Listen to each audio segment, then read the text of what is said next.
Amigas y amigos, muy buenos días. Les habla Rodrigo Acosta, presidente de la Central de Comunicación Comunitaria Alternativa. Un saludo muy especial. Deseos de buena salud y muchos éxitos. Buenos días. Buenos días, senador. Buenos días. Buenos días. Muy buenos días, senador. Buenos días, senador. Saludo especial. Muchas gracias. Bien. Estaba aquí en una diligencia y me tocó demorarme un poquito. Andrés, ¿cómo estamos? Ya hemos contado este tema de periodistas.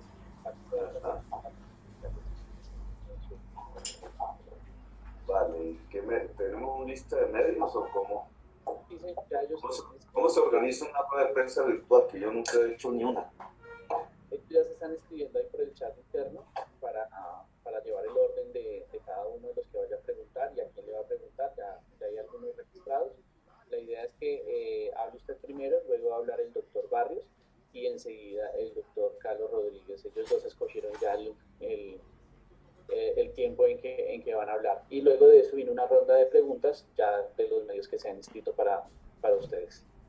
Es este es un tema relativamente técnico, jurídico.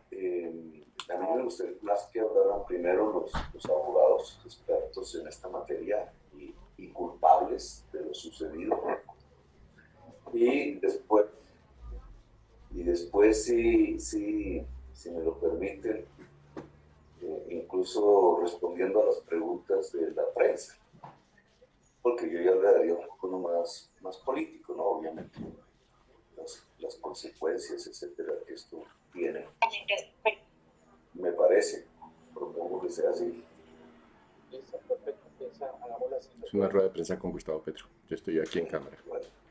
Entonces le recomendamos a todos los periodistas que están conectados tener sus micrófonos apagados para que no vayamos a tener quizá interrupciones mientras que los abogados y el senador hablan, y ya cuando venga el tiempo pues, de las preguntas lo podemos hacer sin ningún problema. ¿Les parece? Entonces, bienvenidos. Comienza esta rueda de prensa sobre la decisión de la Corte Interamericana de Derechos Humanos. Nos acompaña obviamente el senador Gustavo Petro, también el doctor Carlos Rodríguez de la Asociación Minga y también el doctor Rafael Barrios del colectivo de abogados José Alvear Restrepo. Le damos la palabra al doctor Rafael Barrios, quien va a empezar con esta rueda de prensa, y les pedimos obviamente que se sigan escribiendo por el chat para tener el acceso para hacer las preguntas pertinentes. Doctor Barrios, tiene usted la palabra. Buenos días, senador Gustavo Petro. Buenos días a todas y todos. En primer lugar, como integrante del área internacional del equipo de trabajo ante el Sistema Interamericano de Derechos Humanos, te quiero agradecer no solo a ellos, sino también a toda mi institución. Yo quisiera comenzar por la importancia de esta decisión al declarar que Colombia violó los derechos políticos del senador Petro, es decir, artículo 23 de la Convención Americana. Luego, la Corte el argumento jurisprudencial en el caso López Mendoza versus Venezuela, pero además dijo que no solo se podía, estaba prohibido destituir, sino también inhabilitar, y ahí hay un avance respecto a esta sentencia. Lo otro fue sobre la interpretación de la Convención Americana, artículo 23, que dice que defiende no solo la parte literal del artículo, sino también el objeto y fin del tratado, es decir, la Convención Americana. Resalta esta sentencia un aspecto importante del control de convencionalidad que hizo el Consejo de Estado en su sentencia sobre la acción de nulidad y restablecimiento del derecho. Pero dice que debe ser complementada, debe ir un paso hacia adelante, en el sentido de que debe haber una reparación integral para el senador Petro y sus electores. Esto es importante, y sus electores. ¿En qué sentido? En que debe hacer unas modificaciones legales al interior de nuestro aparato jurídico. Y uno, reformar la potestad que tiene la Procuraduría General de la Nación de destituir e inhabilitar a funcionarios de elección popular. Y eso es otra de las cosas importantes. Pero también toca el tema de la ley penal. Entonces, aquí no se puede impedirle a una persona elegida popularmente que por sanciones de este tipo pueda participar del debate electoral elegido y ser elegido. Y también... Perdón un momentico que... voy, mira.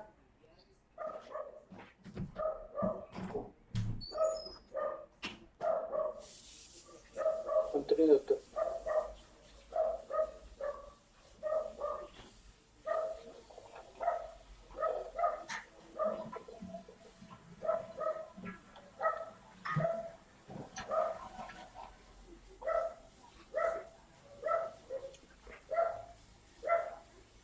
Doctor Barrios, continúe, por favor. Sí, y también toca, o sea, aunque no modifica la Constitución política de Colombia, pero sí le fija un alcance al artículo 277 en el sentido que las facultades del Procurador General de la Nación deben limitarse al de vigilancia. Cuando yo me refería a las restricciones a la Procuraduría, esto también toca a la Contraloría, a las Contralorías de la República. Y por último diría que la Procuraduría le afectó al senador Petro, en ese entonces alcalde de Bogotá, el derecho a la defensa y el derecho al juez natural, porque aquí tiene que ser un juez penal y no una autoridad administrativa quien debe afectar o restringir los derechos políticos de personas elegidas por voto popular en Colombia, alcaldes, gobernadores, congresistas. Eso es el alcance de la sentencia. Muchas gracias. Tiene la palabra el doctor Carlos Rodríguez. Bueno, un saludo al senador Petro y a todos los participantes, a Andrés por organizar esta rueda de prensa. Yo voy a hacer unos comentarios adicionales y reitero todo lo que ha dicho mi colega el doctor Barros. En primer lugar, quiero decir que estamos muy satisfechos con la decisión de la Corte, porque protege los derechos políticos, que son esenciales para la democracia. Son tan fundamentales para la democracia que la Convención Americana prohíbe que se suspendan aún en estados de emergencia. Tienen el mismo grado de importancia que el derecho a la vida, el derecho a la personalidad jurídica, el derecho a la nacionalidad. Tampoco se pueden suspender esos derechos, porque es esencial a la democracia. La Corte desechó todas las excepciones preliminares que presentó el Estado, tratando de que la Corte no conociera este asunto, y decidió conocerlo y fallar de fondo. Quiero también insistir, porque parece que el doctor Camilo Gómez, el director de la Agencia de Defensa del Estado, no de la Nación, del Estado, ha dicho que se ha resquebrajado toda la lucha contra la corrupción. Nosotros no hemos querido minimizar ni debilitar la lucha contra la corrupción. Mal haríamos nosotros como representantes del senador Petro no enfrentar la lucha contra la corrupción. Si hay algún líder político que haya enfrentado, combatido la corrupción en todas sus expresiones y manifestaciones, ha sido el senador Petro. De manera que no hemos querido minimizar. Por el contrario, lo que hemos querido reiterar, relevar, es que la corrupción es un delito y debe ser investigado y sancionado como un delito, no una falta disciplinaria, porque es una conducta de una gravedad inusitada. Además, lo que dice la Convención Interamericana para prevenir y erradicar la corrupción en el continente es que los estados están obligados a tipificar como delito la corrupción. Todas las conductas corruptas que en general se tipifican como el funcionario público que en el ejercicio de sus funciones se aprovecha para sí o para terceros de ese cargo, económica o de cualquier otra manera, en provecho propio o ajeno. Por eso rechazamos de manera muy contundente esto. Las facultades disciplinarias de la Procuraduría siguen intactas. Lo único que ha señalado es que en el caso de las personas elegidas popularmente, como ha dicho el doctor Barrios, no pueden ser ni destituidos ni inhabilitados, porque se afectan los derechos políticos, tanto del elegido como de los electores. Y eso, señores periodistas, fue la propuesta que nosotros, como representantes del senador Petro, le hicimos al gobierno de Colombia cuando tuvimos, al comienzo de este caso, conversaciones para llegar a una solución amistosa. Nosotros le propusimos lo que ayer decidió la Corte, que se interpretara el artículo 277 de la Constitución y que se modificara el Código Disciplinario. Ni la sentencia, ni nosotros nunca propusimos una reforma constitucional. Lo que propusimos fue una interpretación, porque la facultad de inhabilitar no está en la Constitución, está en el Código Disciplinario y en otros aspectos.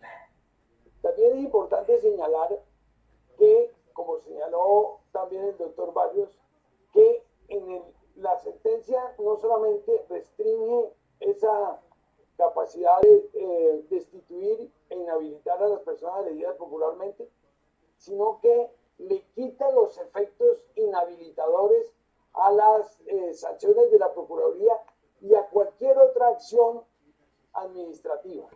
Queda muy claro que el artículo 24.2 de la Convención Americana dice que exclusivamente, y usa esa palabra que la Corte relieva, exclusivamente se pueden limitar los derechos políticos por razones de edad, por razones de ciudadanía, o de nacionalidad, perdón, por razones de instrucción, que en Colombia no se restringe por eso, por razones de incapacidad civil o por un juez penal en una causa penal, porque son derechos muy, muy importantes.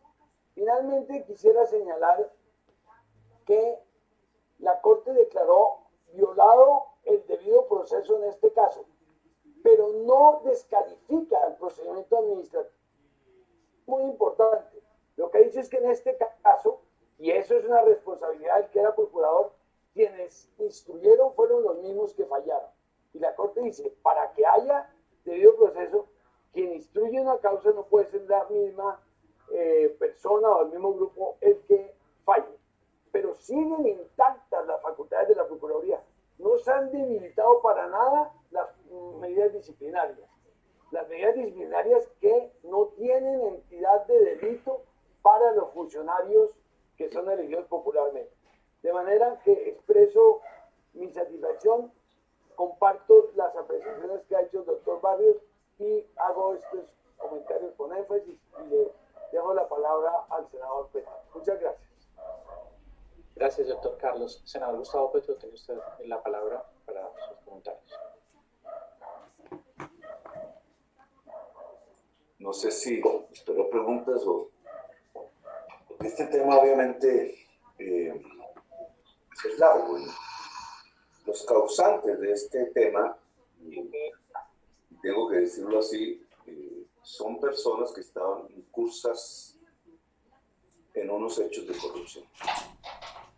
Por tanto, es absolutamente tonto afirmar que las consecuencias de unos hechos de corrupción, entonces es que las consecuencias judiciales es que se profundiza la corrupción, como ha dicho el vocero del gobierno.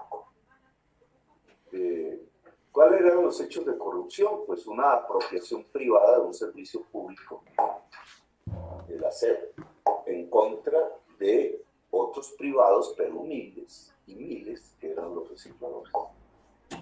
Sobre lo cual la Corte Constitucional había hecho una sentencia declarando la inconstitucionalidad de esa contratación con estos particulares, muy afines a los sectores del poder político tradicional, y la orden de potenciar a estos miles de personas humildes que tienen el servicio. Las tensiones que produjo el cambio de modelo llevaron a estos privilegiados de la contratación a presionar por instancias del gobierno. Hay una declaración que dice que con dinero en la Procuraduría, en la Superintendencia de Industria y Comercio y en las Contralorías, llevando a sanciones, como ustedes saben, de destitución al alcalde de ese entonces a mí. Bueno, la pelea judicial la terminó. Pero es la pelea judicial tanto en Colombia, porque unánimemente la sala plena del Consejo de Estado, no sé si hubo unanimidad, pero falló a favor mío, anulando todo el proceso del procurador Ordóñez contra mí. Las multas de Contraloría por más de 100 millones de dólares, todas han sido suspendidas por la justicia colombiana administrativa, suspendidas, se supone transitoriamente por medidas cautelares que ha expresado la justicia colombiana. Solo queda vigente la multa de la Superintendencia de Industria y Comercio, que es un caso excepcionalísimo, porque aquí también, al ser aceptado el proceso de nulidad de lo que se me adelantó en la SIC por el Tribunal Administrativo de Cundinamarca, se suspendió el cobro coactivo.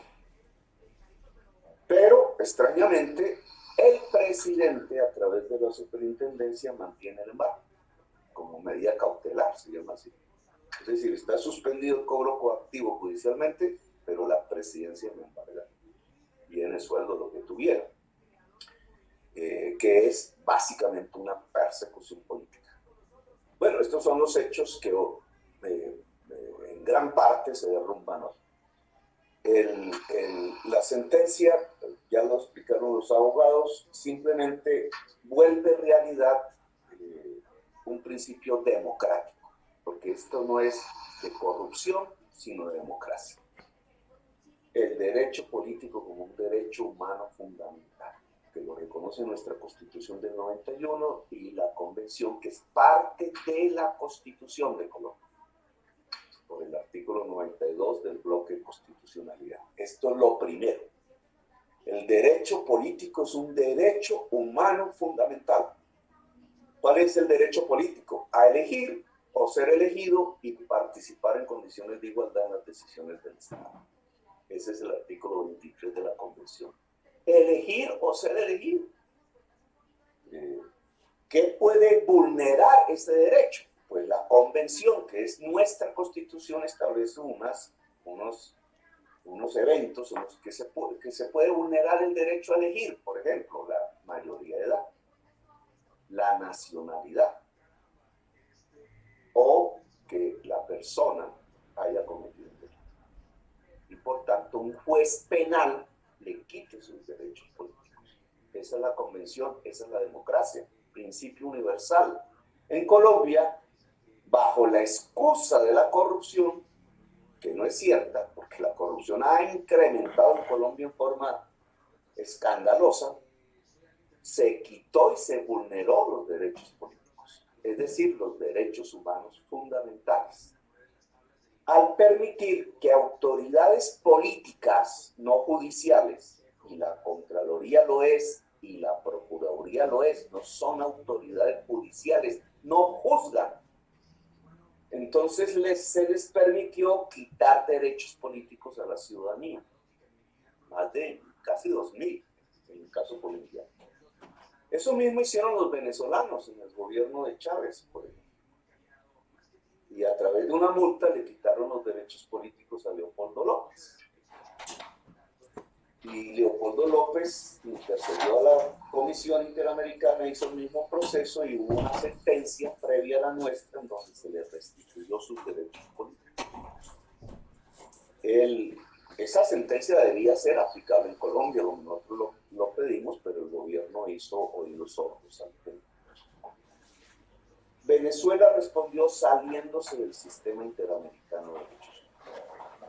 En general, eso es lo que hacen las dictaduras, es decir, mantuvo el criterio de que una autoridad política, no judicial, pueda quitarle derechos políticos a la ciudadanía, que es lo propio de las dictaduras.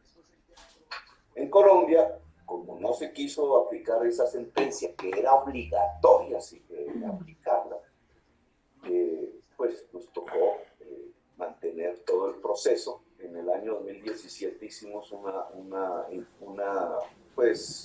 diálogo con el gobierno del entonces, con el doctor Guillermo Rivera y con Cristo, que eran ministros del Interior en su momento. Ellos accedieron a presentar una reforma que estaba en la reforma política del entonces al Congreso, con más o menos estos artículos. Carlos Rodríguez ayudó mucho en estos artículos que se pide que se cambien, ahí se hacía. Y la Contraloría y la Procuraduría hicieron ahí como una vaca común, influenciaron a los parlamentarios que tienen mucho poder de influencia además y no permitieron la reforma. En el 2017 eso se cayó, el proceso siguió, terminó en sentencia que ahora obliga al Estado colombiano, a menos que el gobierno de Duque quiera salirse del sistema interamericano de derechos humanos, tal cual hizo el gobierno de Chávez. Con nuestra crítica, porque nosotros criticamos al gobierno de Chávez por esa decisión en su momento, y dijimos que el pacto democrático en todas las Américas consistía en fortalecer el sistema interamericano de derechos humanos. Por eso acudimos a él. No creo que Duque tome una decisión. Él ya había intentado una reforma del sistema interamericano, se estaba tratando de adelantar a estas circunstancias que hoy tenemos. Fracasó la mayoría de los gobiernos de las Américas todas, rechazaron su iniciativa de reforma y menos mal, porque eso sirvió para guarecer la democracia ante dictaduras de todo tipo. Hoy se mantiene vigente y hoy obliga al Estado colombiano a cumplir los derechos políticos como derechos políticos fundamentales. ¿Qué significa esto? ¿Que entonces se cayó una barrera en la lucha contra la corrupción? No. Porque la corrupción es un delito, no es una irregularidad. Cuando un procurador o un contralor investigan un hecho de corrupción, lo están investigando como si fuese una irregularidad y no como si fuese un delito. Eso sí ayuda a la corrupción, y ahora voy a explicar por qué. Porque si la corrupción es un delito, robarse el patrimonio público para un particular, sí mismo o una tercera persona, es como se define la corrupción internacionalmente, pues al ser es un delito, quien tiene que investigarlo en la fiscalía y quien tiene que juzgarlo es el juez penal. Porque se está haciendo como si fuese una irregularidad en manos de contralores y de autoridades políticas y no judiciales. Pues al dejarle eso a autoridades políticas y no judiciales, lo que se construyó en Colombia fue un sistema de extorsión política.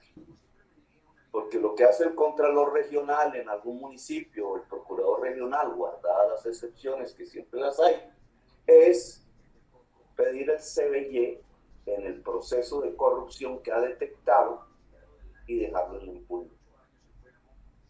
Y así es como se está haciendo la política en Colombia. Funcionario que no acepte, a ese sí lo destituye. Y el que acepte, es decir, que reparte el fruto de la corrupción, ese no es destituido. Funcionario honesto que empieza a recibir la extorsión y se resiste, el funcionario honesto es el destituido. En cambio, el funcionario corrupto que hace la repartija con el funcionario de la autoridad política que lo está investigando, ese queda en el cargo. Entonces, el sistema que tenemos prohíba la corrupción y establece un sistema de extorsión política que elimina la democracia en Colombia en lo que tiene que ver con los derechos políticos, porque le quita el derecho a la ciudadanía de elegir y al elegido de gobernar. Entonces, las consecuencias de esto es que va a haber más democracia, que el temor, que yo lo viví en mi propia administración, el miedo desatado dentro de los funcionarios públicos, porque veían una policía política encima en la Procuraduría, en la Contraloría, y ajustaban los programas no a lo que había decidido la ciudadanía en su voto libre, sino a lo que quería ideológicamente el procurador o el contralor de turno. Hoy quedan liberados. Hoy se puede gobernar mejor y se puede gobernar de una manera menos corrupta porque no hay un poder extorsivo prohibando la corrupción, porque el que delinca tiene un juez natural que no es un político que lo mira, sino que es un juez de la República. Y estas son las consecuencias que se abren camino.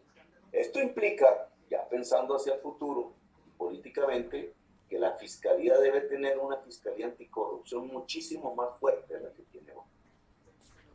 Y esto implica que la Procuraduría y las Contralorías deben dedicarse a su función constitucional, que es examinar irregularidades que tengan sanción disciplinaria, que nunca se pueden comparar con una sanción judicial, o problemas de pérdidas de dineros públicos, no por corrupción, sino por ineficacia, que es el caso de esta problemática, esta situación, donde no hay dolo. que, digamos, coloca la Si hay dolo, inmediatamente eso tiene que transferirse a la justicia competente la revolución del dolo democrática por una es Colombia decir, humana. al Bajo final ese o al eslogan, supuesto. nosotros vamos a integrar Estas son las consecuencias. A mí, obviamente, pues a la región, a Venezuela, Ecuador, Bolivia, y estamos ya...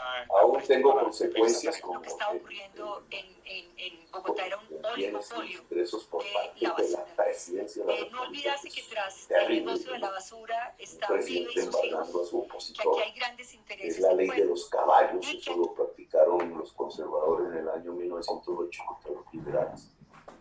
Pero en general podemos entregarle a Colombia después de esta lucha una liberación democrática, que me parece importante porque va a mejorar la calidad de los gobiernos locales y no había libre competencia. y de la Desde hace acción más de 10 política en años, Colombia. estos Su calidad. contratistas venían Congresistas efectuando asustados. un negocio de 2 billones de pesos, lo que Eso equivale deja al de ser. 30% Ya de lo vimos que el caso Bogotá de recauda en eso impuestos. deja de Pues lo que existir. previó muy bien Bromberg es que Alcaldes y gobernadores asustados porque su oposición política le nombró al Contralor y el Contralor los puede destituir sin importarles el voto popular. Eso se acabó en Colombia.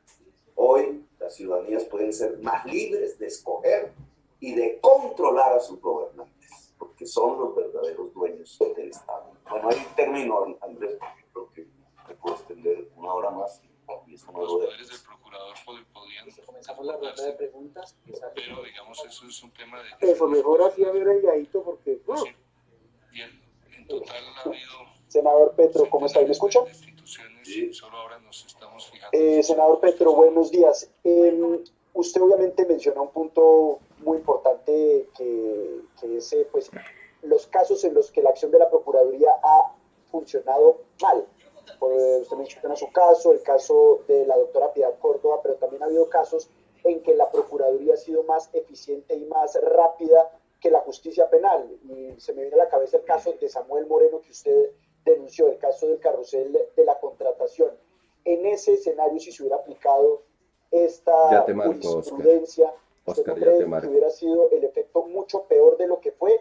Es decir, que Samuel Moreno hubiera seguido con sus derechos políticos mucho más tiempo después del que en realidad sucedió por acción precisamente de la Procuraduría.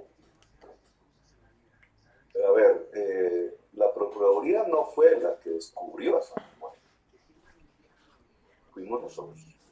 El ejemplo del control político. O sea, si ese control político, y aquí menciona a Carlos Vicente Rubio y al senador Avellaneda en ese momento, y sus equipos, porque esos fueron como 40 funcionarios, porque todos eran servidores públicos.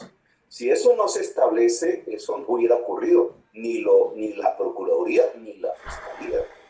Quizás años después algún funcionario hubiera encontrado lo que nosotros encontramos, la prensa. Digamos que también ya venía adelantando investigación, hay que reconocerlo. Pero digamos, es el control político lo que garantiza la eficacia en el caso del cartel de la contratación de Bogotá, que fue parcialmente investigado. Bueno, pasado ese tema, entonces viene una acción disciplinaria de la Procuraduría, en ese caso de Ordóñez, que le interesó mucho por razones políticas, porque se trataba de atacar a un funcionario que venía de la izquierda. La ventaja que nosotros tuvimos fue que eso no nos impidió investigarlo, digamos, no tuvimos sesgos ideológicos para eso. Y los procesos judiciales. En ambas circunstancias, tanto en la investigación de la Procuraduría como en los procesos judiciales, no se recuperó la plata, que al final es lo que mide la eficacia. No se recuperó la plata. Es decir, el robo se consumó. Y en relación a quienes deberían pagar las consecuencias por ser autores del ilícito, pues realmente solo los hermanos Moreno y algunos funcionarios de menor nivel, el contralor, personero, fueron condenados. Los autores privados del ilícito, que es donde se quedó la plata en mayor cuantía, no fueron condenados. El que se robó la 26, que es el señor Andrés Jaramillo, con Albíes, fue por vencimiento de términos, está en la calle en este momento. Eso sucedió en el mes de diciembre. Y ni Procuraduría ni Justicia Penal, del que se robó la plata, se fue, pues en la mayor cuantía. Esto mismo también podría, usted me mencionó el caso de Contraloría de Bogotá, cartel de la contratación de Bogotá, pero también yo podría poner el ejemplo de Brecht, ¿cierto? No es la Procuraduría la que descubrió de Brecht, es también el control político, prensa y Congreso. Y una fiscalía que impide la investigación, es decir, dentro de la justicia penal. 54321054321054321. Aquí el problema es otro, no tiene que ver entonces con el problema de la sentencia, tiene que ver con la eficacia del aparato investigativo del Estado en el Poder Judicial, no en el poder de la Procuraduría. A Samuel Moreno lo hubieran podido coger antes, claro, puesto preso antes. Y a los señores que se llevaron el dinero, que no están presos, deberían haber sido puestos presos. Y a los señores de Odebrecht, causantes del ilícito, deberían estar presos, no están presos. El problema problema no está en la Procuraduría, ni en esta sentencia, ni en las normas que le permiten a la Procuraduría quitar derechos políticos. El problema está en la eficacia de la justicia penal. Y en esto es, y por eso lo dije en mi intervención, es que hay que fortalecer el aparato investigador del Estado contra la corrupción. Léase, la Fiscalía Anticorrupción. 5, 4, Porque la Procuraduría no es eficaz. Ninguno de los grandes ilícitos que ustedes han registrado en la prensa desde hace décadas para acá, ninguno ha sido el producto de una investigación propia de la Procuraduría o de la Contraloría. Casi todas han sido descubiertos o por control político, sea prensa, sea Congreso, o por investigaciones de la justicia internacional, como en el caso de Odebrecht, o ahora va a haber el caso Copasa y los sobornos del rey de España, o otros como el cartel de la toga, el señor Moreno, etc. Entonces, esa es la respuesta. Digamos, lo que ha sido eficaz en Colombia relativamente es el control político, prensa, Congreso y justicia internacional. No ha sido nunca la Procuraduría y la Contraloría instrumentos reales de lucha contra la corrupción. Nunca. Ni siquiera en el cartel de la contratación, donde había un incentivo político que era, obviamente, procesar a un alcalde que venía de un partido de izquierda. Pero nunca. Entonces, su respuesta es esa. Nunca ha sido eficaz. Ahora, se trata de que, y esa debe ser una consecuencia de esta sentencia, de que el aparato que sí debe investigar con toda propiedad y fuerza, que es la justicia, y ahí la fiscalía y los jueces pertinentes, sean mucho más fuertes de lo que ahora es. Gracias, senador. Natalia Martínez de Metro Colombia y se prepara Jairo de Sedimento. Gerardo de Sedimento.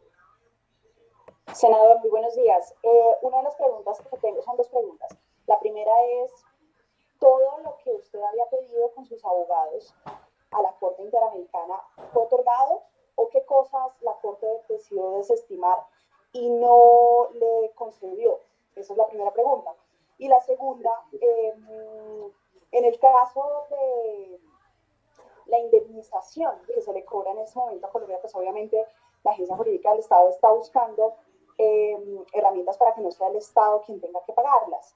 ¿Cree usted que debería ser el exprocurador Alejandro Ordóñez quien cancele esta indemnización por un proceso que a todas luces pues, fue fallido? Sí, claro. El Estado, y dejaría que un abogado conteste más pertinentemente que yo, pero sí este tema de el Estado es la sociedad colombiana, ¿no? Porque al final es la que pone la plata. Entonces el Estado paga una cuantía que es, no es muy alta, digamos. Yo les quiero anunciar que en mis balances personales, la multa que me pone el presidente de la República es por 850 millones. Y la indemnización que logro por este proceso es de más o menos 36 millones. Así que hablamos.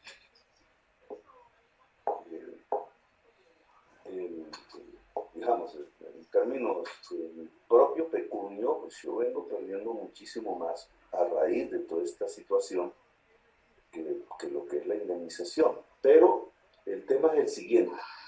Claro, esos 36 millones de mi pecunio me han sacado ya 150 millones que están en las arcas de la Superintendencia de Industria y Comercio. No pudieron los millones de dólares por una simple razón, los tengo. Yo no tengo propiedades fuera de mi casa que es propiedad familiar, pero ustedes se han llevado 150, me van a regresar 36. El Estado me los paga, sí, claro, está obligado. Pero en la justicia colombiana existe lo que se llama la acción de repetición, es decir, el Estado puede recuperar eso que me paga una vez lo haya hecho y es contra quien produjo el daño, como persona, ya no como institución. Y ese que produjo el daño se llama Ordóñez. Entonces aquí la persona se podría extender a granados, ¿no? Digamos por la magnitud de la sentencia. Esto no lo he explorado yo mucho, yo quiero que mis abogados lo contemplen, pero Pero digamos, en Colombia, no se necesita una sentencia internacional, en Colombia existe el procedimiento por medio del cual lo que paga el Estado puede ser recuperado vía el pago del responsable directo físico del hecho, que en este caso son Ordóñez y subsidiariamente Granados. Le diría que un abogado pudiera el resto de la pregunta. No todo lo ganamos. Con mucho gusto, senador. En relación con la pregunta de qué no concedió el acuerdo. Uno, no concedió el artículo 5, que se refiere al derecho a la integridad personal. Esto no es sorpresa porque ya la Comisión Interamericana, en su artículo 50, había negado ese derecho. Dos, el artículo 24, parcialmente en lo que tiene que ver al derecho a la no discriminación. Y este era un tema bastante difícil, complejo, lo sabíamos desde que lo planteamos, porque la Corte Interamericana, en el caso Mapuche versus Chile, había fijado un estándar bastante alto para que se cumpliera ese requisito. Sin embargo, hubo dos salvamentos de votos de los presidentes en este artículo que tiene que ver con la no discriminación. Eso es lo que le puedo responder, estimada periodista. Yo quisiera complementar la respuesta del doctor Barrios, que estoy de acuerdo. Sin embargo, en cuanto a la integridad personal y a la integridad de la familia del senador Petro, hay vigentes unas medidas cautelares en la Comisión Interamericana que muestran que ha sido perseguido el DAS, incluso hay recientemente una sentencia de la Consejería de Administración, y esas medidas cautelares seguramente vamos a convertirlas en un caso, porque sí ha habido una afectación de la integridad personal del senador Petro. La Corte lo dice aquí porque no hubo suficientes pruebas, porque la Comisión Interamericana no trasladó todo lo que se ha hecho en la medida cautelar, porque tampoco lo declaró como un derecho violado. Y la acción de repetición está en cabeza del Estado, no está en cabeza ni del senador ni de sus representantes. Entonces el Estado paga y debe repetir contra quien considere que ha sido responsable del detrimento patrimonial. Gracias. Tiene la palabra Muchísimas gracias. Tiene la palabra Gerardo de CNI y se prepara Jairo de Semana. Senador Petro, buen día. Teniendo en cuenta el fallo de la Corte Interamericana a su favor, usted dice que hubo una autorización política, ese cargo en cabeza de Alejandro Ordóñez. Mi pregunta es la siguiente. Con el fallo de la Corte que obliga al Estado a implementar la legislación para que los órganos de control no puedan afectar a servidores de elección popular, ¿no quedaría una Procuraduría y una Contraloría eunuca? Porque así como en su caso pues, fue utilizado políticamente de acuerdo con lo que usted manifiesta, ha habido destituciones de corruptos por cientos y la Procuraduría quedaría prácticamente sin dientes. Lo mismo pues pasaría con la Contraloría, aunque en este caso el poder disciplinario preferente impediría que corruptos, no es su caso de acuerdo con el fallo de la Corte Interamericana, sigan en sus cargos, gobernadores, alcaldes, congresistas, sin que pase nada. Por favor, no se me extienda como me extendí yo en esta pregunta, porque es que cada respuesta suya es media hora. Bueno, gracias por la crítica.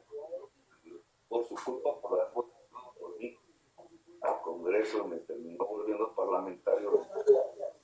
Entonces,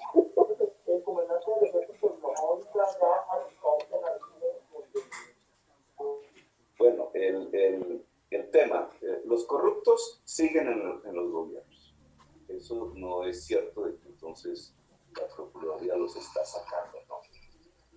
Los corruptos están en el gobierno. Cuando un procurador se acerca a una investigación donde hay un hecho de corrupción, generalmente el corrupto le entrega dinero.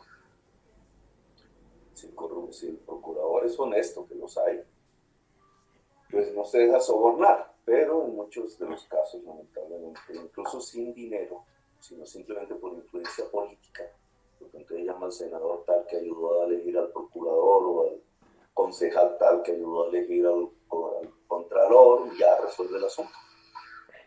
Y por eso es tan ineficaz ese tipo de autoridades políticas administrativas reprimiendo o investigando la corrupción. Es ineficaz. Luego eso no es así. Mantener ese régimen es prohijar la corrupción, al contrario. Ahí sí es prohijar la corrupción. Pues solo se necesita el CBY o la influencia política para frenar una investigación. Voy a poner esto en unos ejemplos.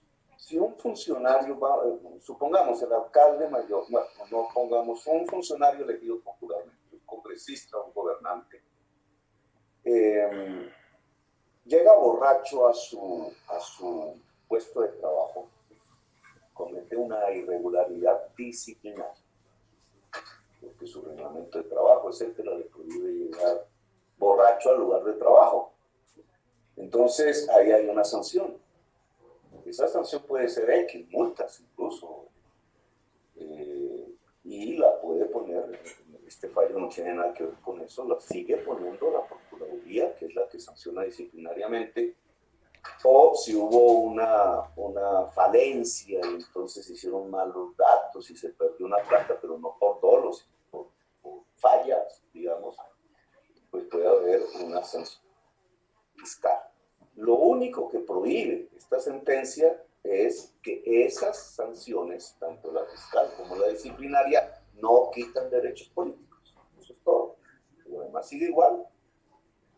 Ahora, si el alcalde, o bueno, el gobernante, no solamente llegó borracho, sino que acosó sexualmente a su secretario, por ejemplo, entonces ahí no estamos hablando de una investigación disciplinaria, esa no es una irregularidad, ese es un delito. Y entonces el competente ahí, así se entere la Procuraduría, entonces la Procuraduría lo que hace es oficiar, trasladar como delito por el acoso sexual a la justicia competente, y la sanción allí, de comprobarse, es pues una pena. Y esa pena implica pérdida de derechos políticos. ¿Pero quién la pone? El juez. Eso es todo. Ahora, entonces, como sabemos, lamentablemente, que en nuestra administración pública y en el Congreso no solamente se cometen irregularidades o fallas de tipo presupuestal, sino delitos, porque el crimen ha avasallado al Estado, al interior del Estado, por el sistema político que tenemos. Entonces, el tema no es que eso se combate con Procuraduría y con Contraloría, que son palo del mismo calabazo, como dicen, porque es que ¿quién elige el procurador? ¿Y quién elige los contralores? Pues lean la Constitución, es la clase política. Y dado que es palo del mismo calabazo, esos no son los instrumentos para reformar o disminuir o eliminar la corrupción dentro del Estado. La corrupción es un delito. La entidad competente para ello es la Fiscalía como inspectora y los jueces.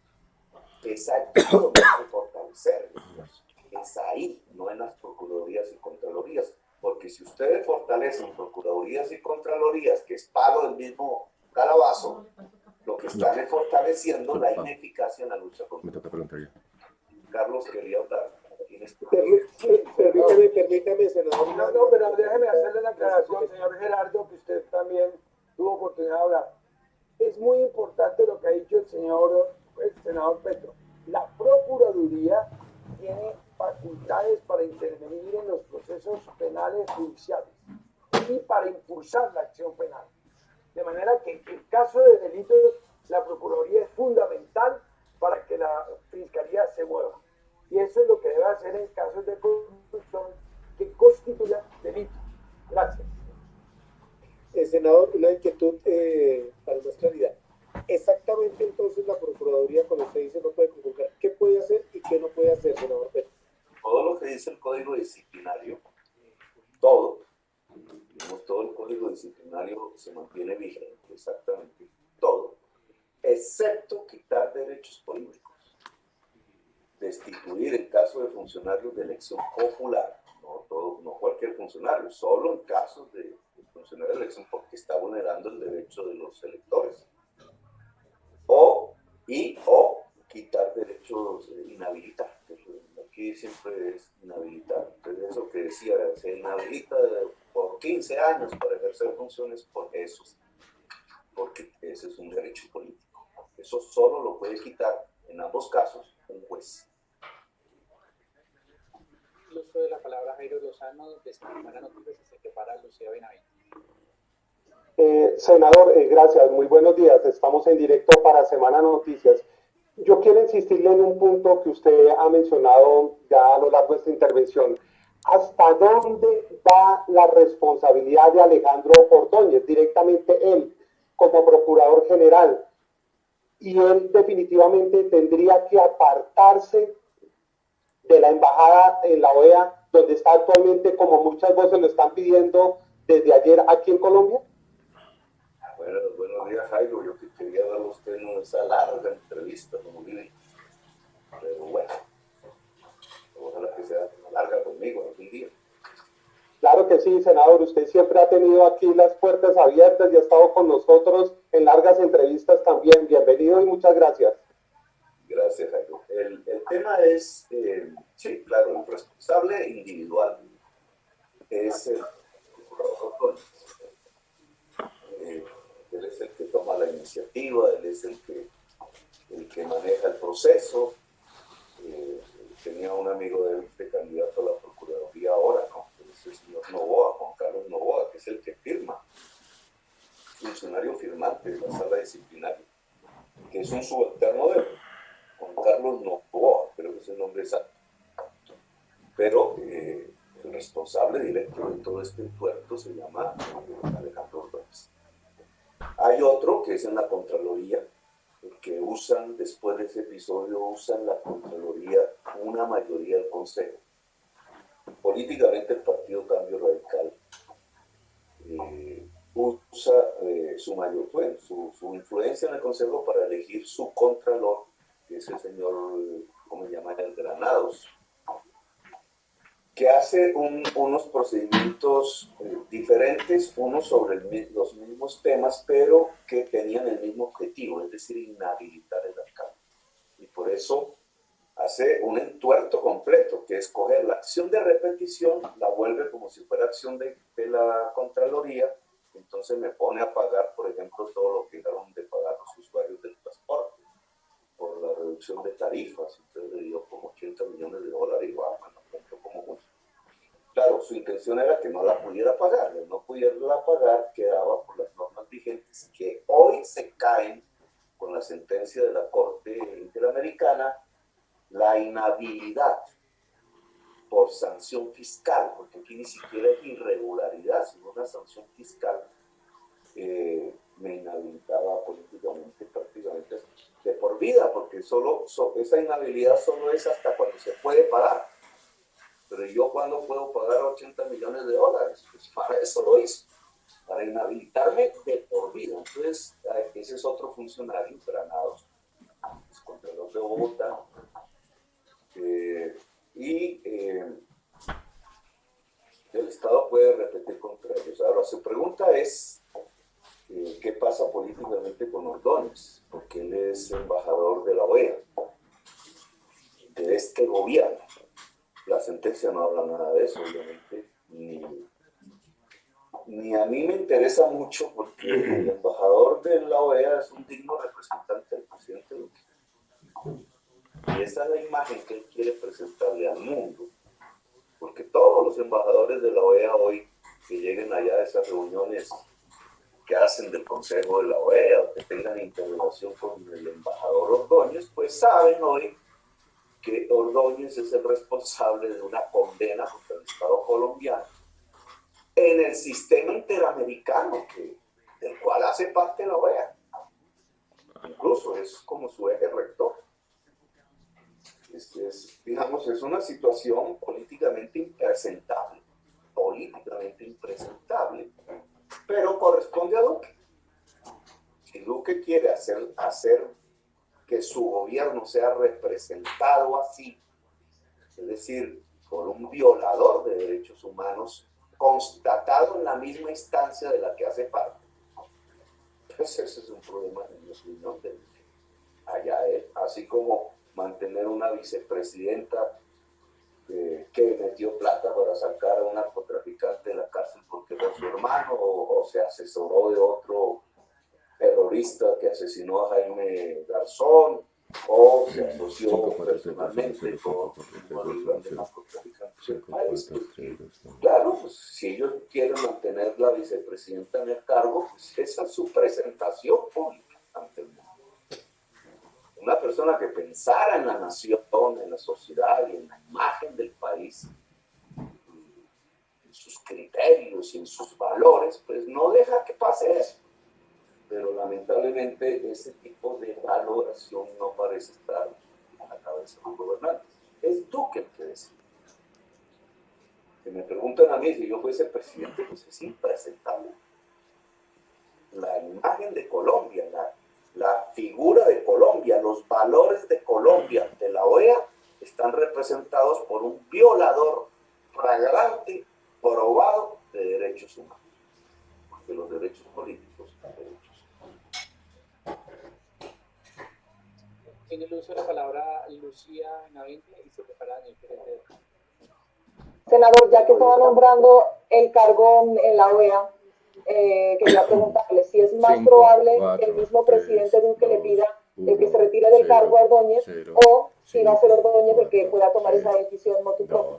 1, 0. Pues si Ordóñez tuviese valores cimentados en la decencia, él mismo debería tomar la decisión de renuncia.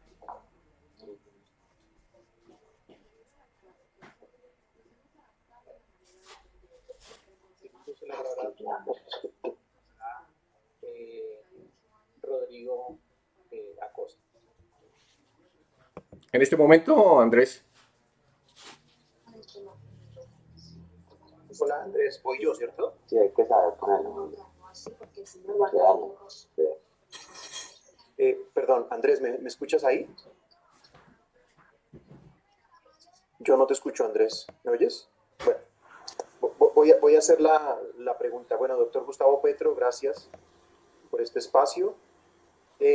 Usted hablaba hace poco, bueno, que las implicaciones que tiene la sentencia de la Corte Interamericana de Derechos Humanos y lo que eso acarrearía para las funciones que actualmente está desempeñando la Procuraduría. La pregunta va encaminada a usted, siendo en este momento senador de la República, teniendo una bancada pues que es relativamente grande de oposición, ¿usted pensaría que sería bueno, no sé si usted lo quiera liderar o quién lo podría hacer, liderar un proyecto en el Congreso, no sé hasta qué punto sería reforma constitucional o ley estatutaria, un proyecto en el Congreso para reformar esas facultades que actualmente tiene la Procuraduría y dejar, digamos, claro, no sé si de pronto en la Constitución, que la Procuraduría no puede destituir ni congresistas, ni alcaldes, ni gobernadores, ni ningún otro funcionario elegido popularmente. ¿Cree que eso debería quedar claro con una reforma que se tramite en el Congreso? Y pues por supuesto, ¿usted la lideraría?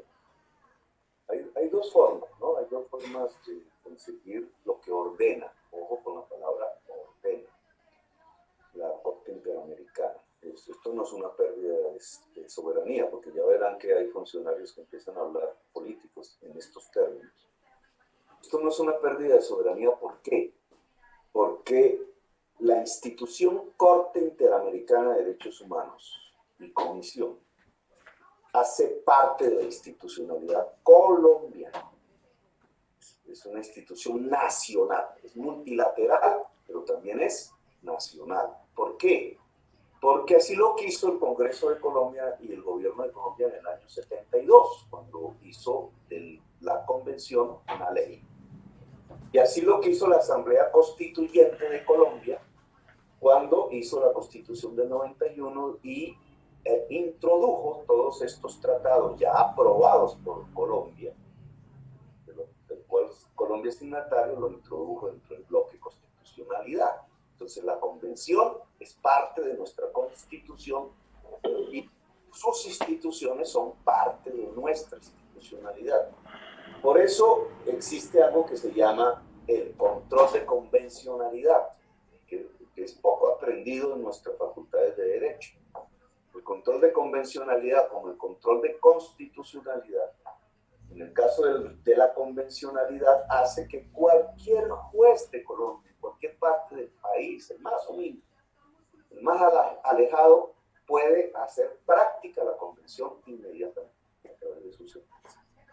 No tiene que esperar leyes. 5, 4, 3, 2, 1, 0. De sus superiores 5, 4, 3, 2, 1, 0. Eso se llama 5, 4, control 3, de 2, 1, 0. 5, 4, 3, 2, 1, 0. En esa medida, lo primero que tiene que suceder es que todos los jueces de Colombia deben aplicar ya la sentencia. Y para todos los casos, para todos los efectos. Eso se llama control de convencionalidad del juez. El segundo elemento, obvio, hay una orden de la Corte Interamericana que dice que el ordenamiento jurídico colombiano debe adecuarse a la Convención, que es parte de la Constitución, la Convención Interamericana de Derechos Humanos. Y exactamente al artículo 23, es decir, a los derechos políticos fundamentales. Esto se puede hacer de dos maneras. La Corte Constitucional puede hacer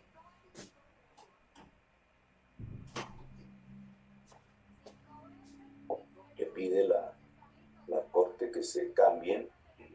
En general son leyes porque no pide un cambio de la Constitución, porque lo que exige es una interpretación de lo que está escrito en la Constitución. No es necesario cambiarlo. Solo que allí donde se faculta la Procuraduría para destituir funcionarios públicos, debe entenderse que no son de elección popular. Entonces, eso es algo que la Corte Constitucional podría hacer. Esa interpretación, cómo quitar unas normas que ya hoy son evidentemente inconstitucionales si se la acciona. Y el otro camino es el que usted menciona, que es la iniciativa legislativa, solo que en estas materias, como son reformas de códigos, habría que estudiarlo un poco, no tendría hoy muy claro, debe tener la iniciativa gubernamental, porque es que el sujeto sobre el cual va la sentencia, ¿no? Digamos, es el gobierno, es el jefe del Estado, que de cara a la Corte es la Cancillería, de cara a la Corte, porque la Cancillería es la entidad que representa al presidente ante los organismos internacionales. Habría que decir que el embajador, ¿no? Por eso es que es impresentable el embajador ante la OEA. Pero incluso ahí habría un conflicto total de intereses. Pero el gobierno debe presentar unos proyectos de ley, de reforma, y el Congreso debe aprobar. ¿Eso va contra la soberanía de Colombia? No, es como si fuese una orden constitucional. Es la Constitución de Colombia lo que ordena. ¿Por qué? Porque la Corte Interamericana de Derechos Humanos es una institución colombiana a partir del bloque de constitucionalidad, es decir, su convención que quiere que se aplique cabalmente es parte de nuestra Constitución. Yo personalmente había varios proyectos de ley en discusión en este gobierno y antes.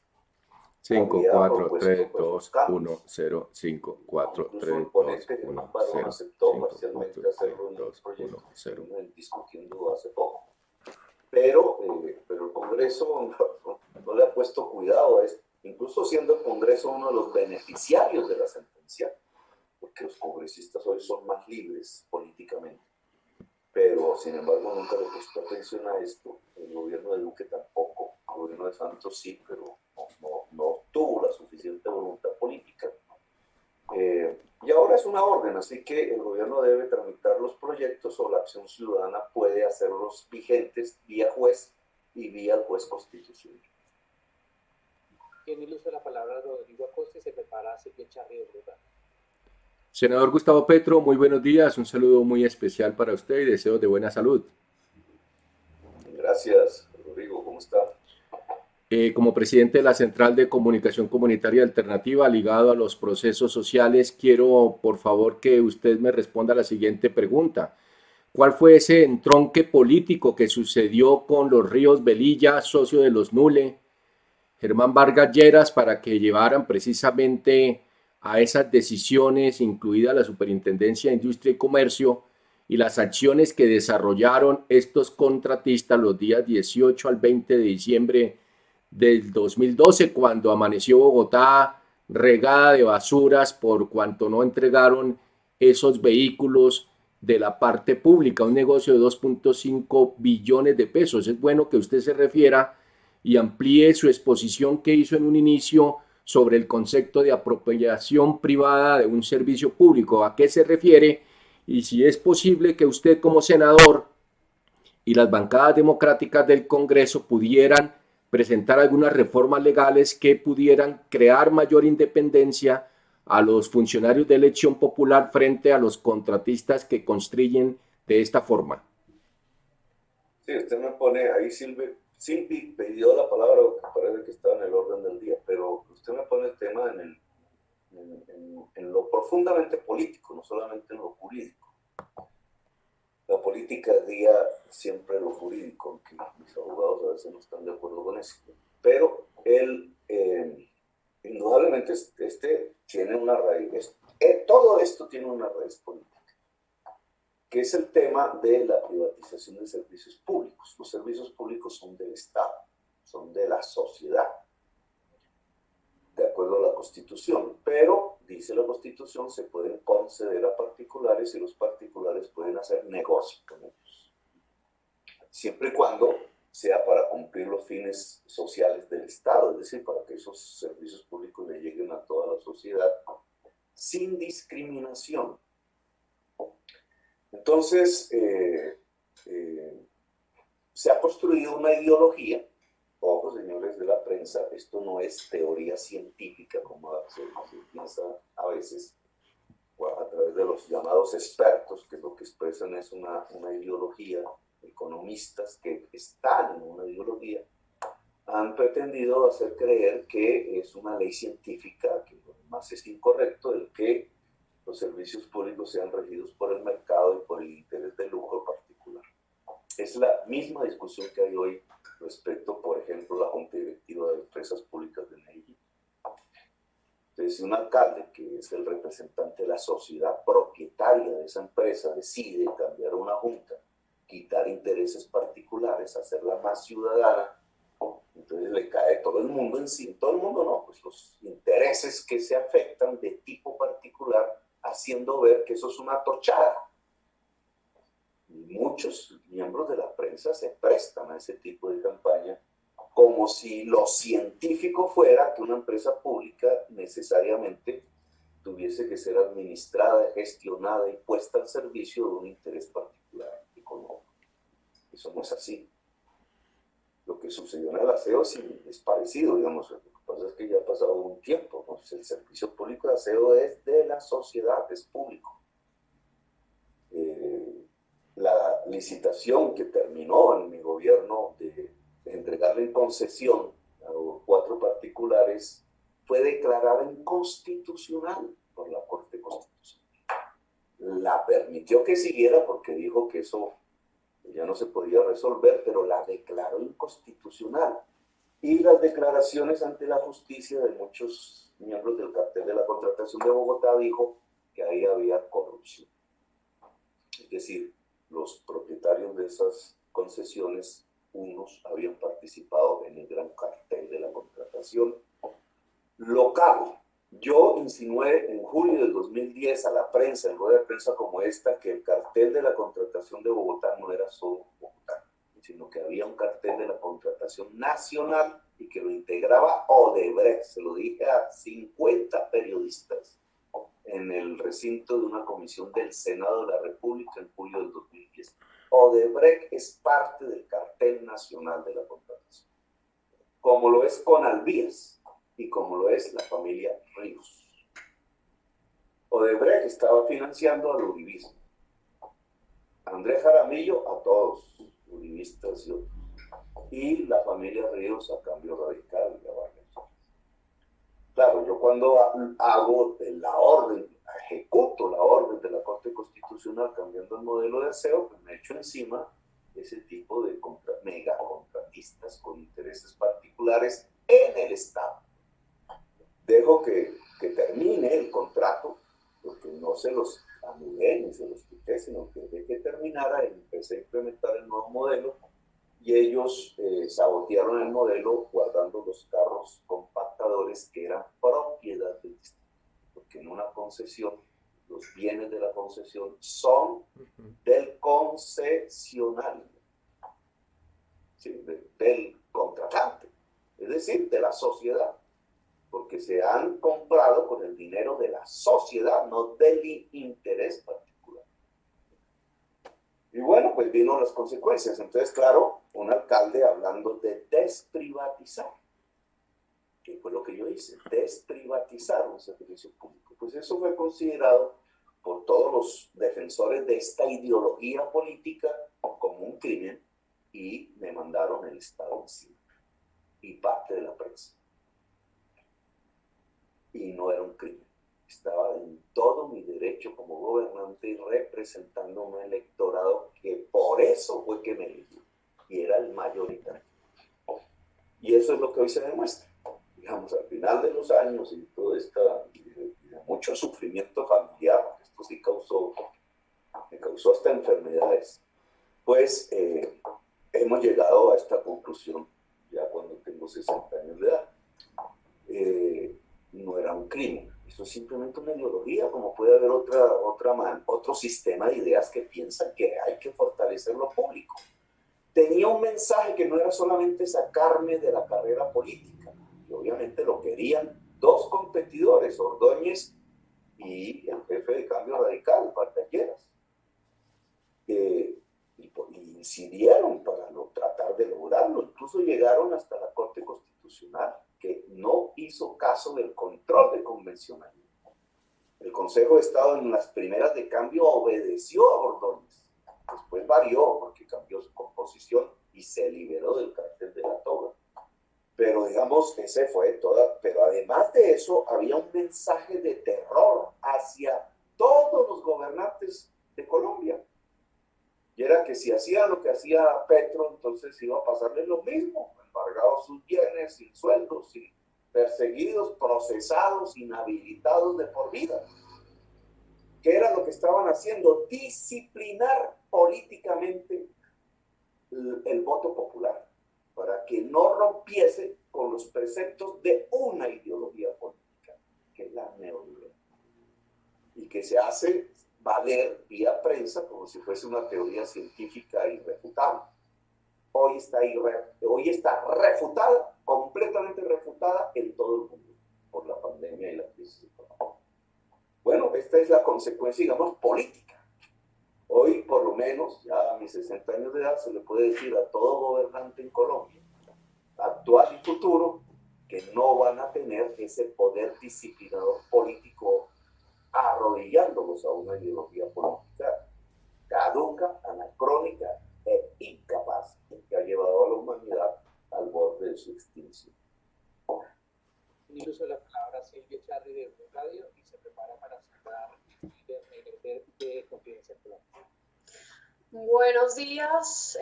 Bueno, hacer dos preguntas. La primera al senador Petro. Usted al inicio de la rueda de prensa, senador, decía que las tensiones que llevó ese nuevo modelo de basuras que usted trató de implementar en la capital, llevó a que esos contratistas privilegiados presionaran a las instancias, pues al gobierno, y dijo que había una declaración en donde mencionaba pues que hubo supuestamente dineros. Quisiera preguntarle de quién es esa declaración, si hay un proceso abierto, porque pues efectivamente eso podría considerarse un delito, y si ha avanzado o no. La declaración es de Emilio Tapia. Tapias, yo no me acuerdo ya con Tapia. Y esa fue publicada por la prensa, declaraciones públicas, que pueden volver a recuperar ahí. Sí, pero el proceso existe, alguna persona vinculada, avances. A uno de sus colegas que me preguntó exactamente que el proceso judicial contra el cartel de Bogotá había sido parcial. Y fue premeditadamente parcializado, porque se fue contra los Samueles, los Moreno y algunos funcionarios de la administración de Bogotá, y no contra los contratistas. Sobre todo aquellos que hacían parte del cartel nacional de la contratación. Es decir, premeditadamente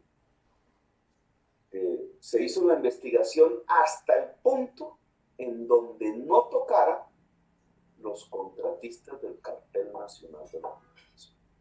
¿Quiénes eran esos contratistas? Se sepa. Odebrecht, ahora ya sabemos, pero en ese momento yo lo dije, no es que ahora lo digo porque ya se sabe, sino Odebrecht, la familia Ríos, Andrés Jaramillo. Usted mira con Alvías y Odebrecht, que son beneficiarios de la Ruta del Sol, al lado de Sarmiento.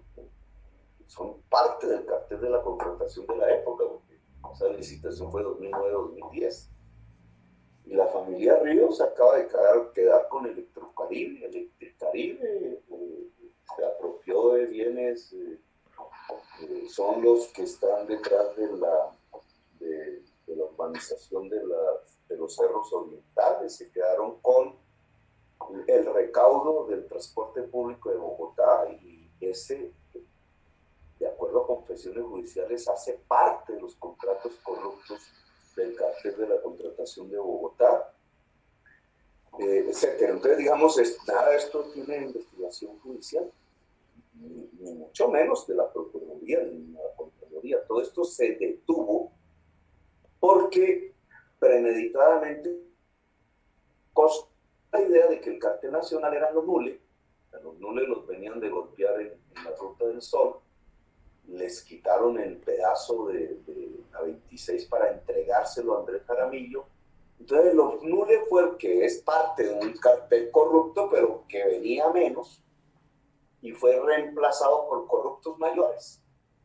Entonces lo que ocurrió judicial y mediáticamente allí fue que los nules, con los Samuel Moreno, etcétera, se volvieron los culpables, pero los carteles mayores, que son los que se quedaron con la plata, quedaron impunes. Y ese cartel mayor era Odebrecht, era la familia Ríos, era con Alvías, Andrés Jaramillo, en ese momento, y otros.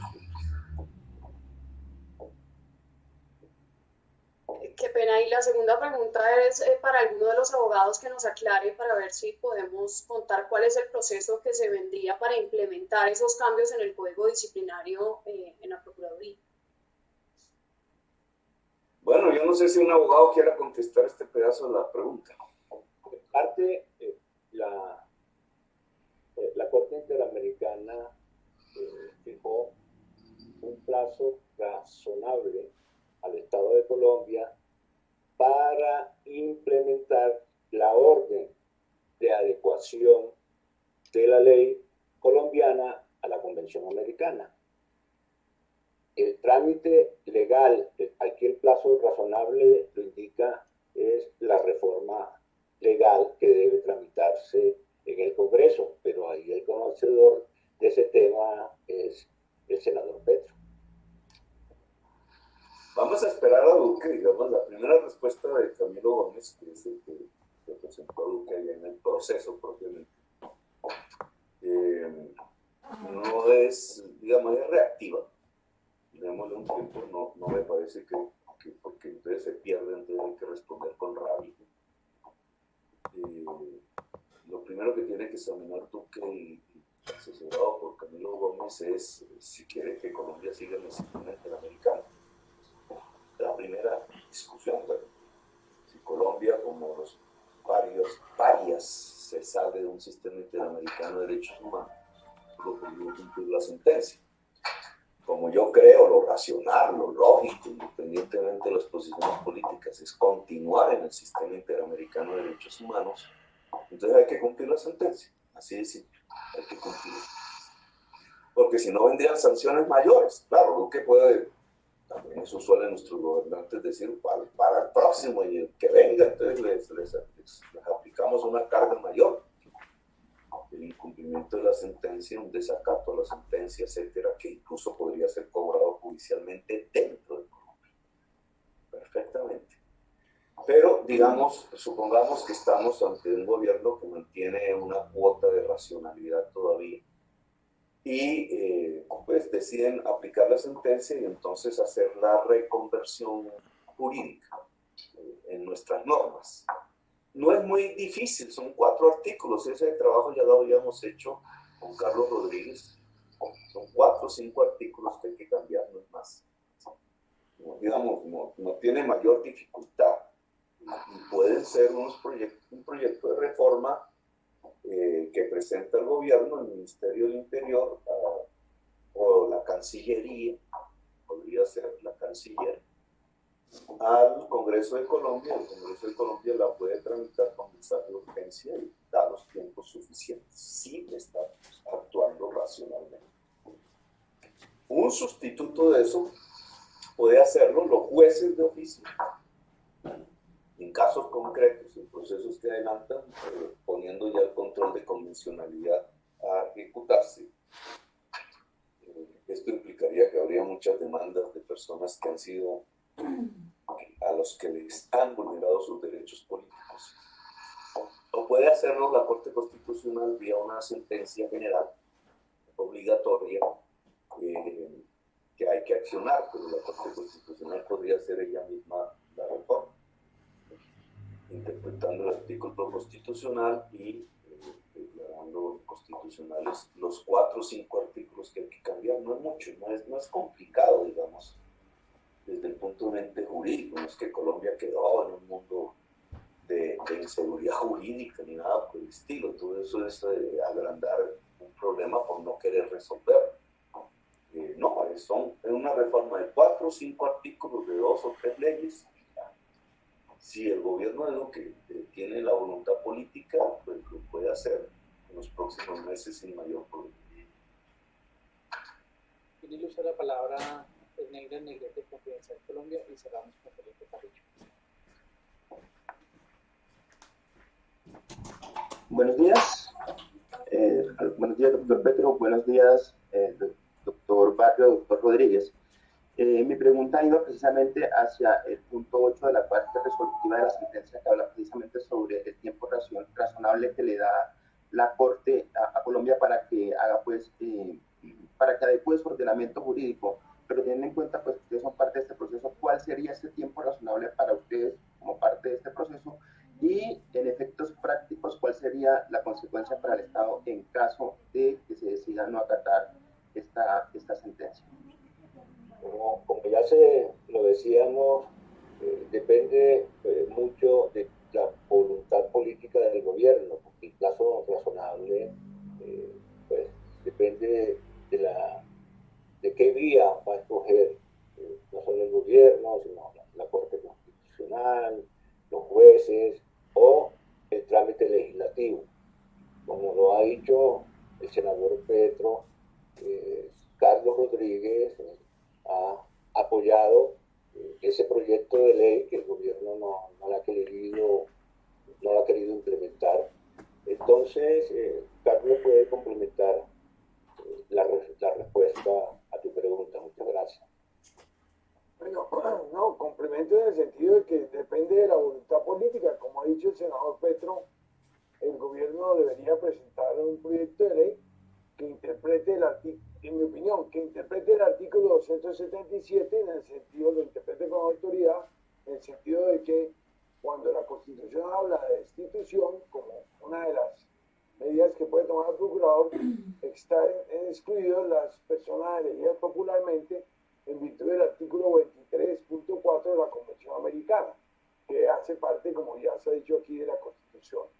Y 2, que se eliminen del Código Disciplinario Único. Ahora tendríamos que cambiar las normas porque hay un nuevo código disciplinario en donde se habla de la pena de inhabilidad o excluir mediante un artículo global de esas inhabilidades a todos los funcionarios electos popularmente y a todos los funcionarios, es decir, anular lo de inhabilidad. Y también reformar algunos artículos que tienen que ver con los efectos de las sanciones o de las decisiones de las contralorías cuando hay un detrimento patrimonial y las contralorías consideran que el funcionario debe reponer ese dinero. Eso sigue vigente. Lo que no está vigente es que eso sea una inhabilidad para ocupar cargos públicos de elección popular. El uso de la palabra Felipe Carrillo.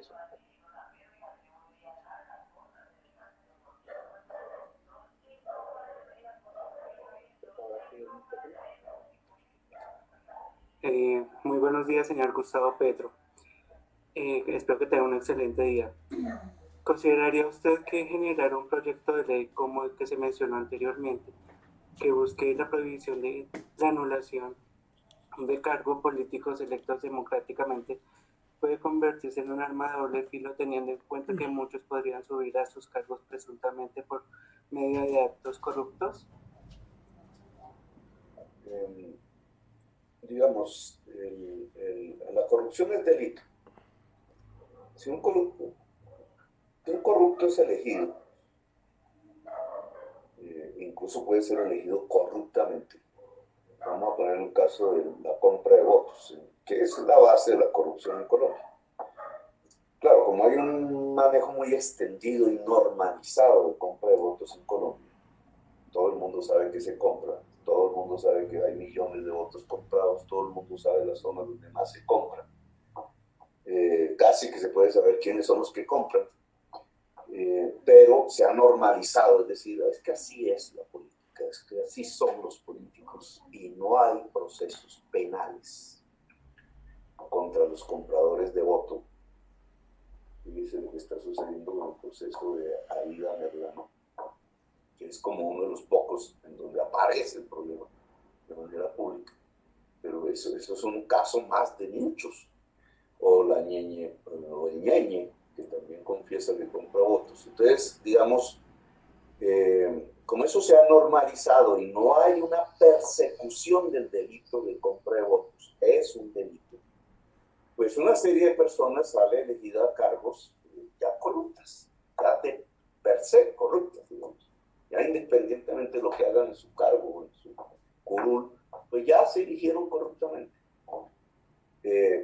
Esta sentencia no tiene que ver con este tema, porque no es la Procuraduría ni son las Contralorías las que están persiguiendo la compra de votos. No tengo ni un caso de eso, ni uno. Muchísimo menos el Consejo Electoral, que debería ser una instancia que también es administrativa y política o judicial, pero tampoco. El Consejo Nacional Electoral no hace esa investigación. No hay un primer caso que uno diga, oiga, aquí se sancionó a tal porque compró votos. Claro, si se sancionase a alguien porque compró votos, eso inmediatamente pasaría a la justicia penal, porque es como estoy viendo los firmados. Pero nunca ha sucedido. Y ahí está la base de la corrupción. De ahí para adelante, el que ya se hizo elegir por comprando votos ya empieza a hacer la contratación para conseguir la plata, no solo para pagar los votos que compró, sino para los próximos. Y eso es un hueco que se agranda hasta llegar a los grandes niveles de la corrupción en Colombia. Pero esta sentencia no prohíja eso. Al contrario, lo que nos está diciendo es pongan la autoridad competente a investigar eso, que es la justicia penal. Eso es lo que nos está diciendo. No pongan unas autoridades políticas que son elegidas por los corruptos a investigar eso. No lo dice así, obviamente, pero esas son las consecuencias para Colombia. Lo dice porque esas autoridades políticas, administrativas, no pueden quitar derechos políticos, pero la consecuencia en Colombia es que esas autoridades políticas administrativas son elegidas por corruptos. porque esta es la base de la corrupción. Entonces, ¿cómo van a ser esas las instancias que luchan contra la corrupción? Por eso es que no funciona el sistema, digamos, en la lucha contra la corrupción. Eso debe ser materia de unos jueces, materia de unos fiscales, donde el poder político tiene menos incidencia, no que no lo tenga, pero tiene menos, y donde habría entonces una mayor posibilidad de una lucha institucional eficaz contra la corrupción. Llegamos al final de la rueda de prensa. Gracias a todos los periodistas que estuvieron conectados a estas declaraciones que han entregado ustedes, al doctor Carlos Rodríguez de la Asociación Minga, al doctor Rafael Barrios del colectivo de abogados José Alvear Restrepo, por supuesto al senador Gustavo Petro y al senador Bolívar, que también estuvo ahí pendiente, estaba ahí conectado escuchándonos, y a todos aquellos que también se conectaron a través de las redes sociales. Gracias, senador Petro. Muchas gracias, Andrés. Un saludo, senador Petro. Muchas gracias.